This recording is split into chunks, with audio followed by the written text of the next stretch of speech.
আবহাওয়া নেই।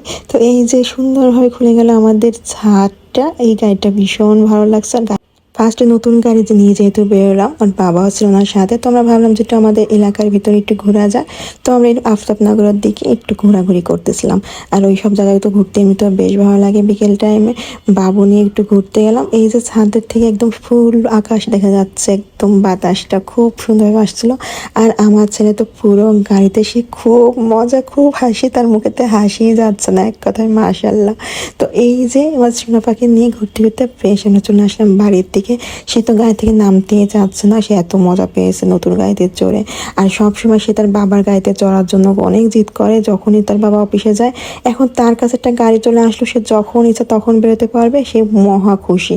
তো এই যে আমরা চলে আসলাম আমাদের বাসাতে। এখন গাড়িটা আমরা বেশ আরেকটু দেখা দিয়ে করতেছিলাম, গাড়ির সব কিছু দেখে আমার ছেলে তো মানে কি বলবো, তো ঘরেই আসতে চাচ্ছে না, এত পরিমাণে ও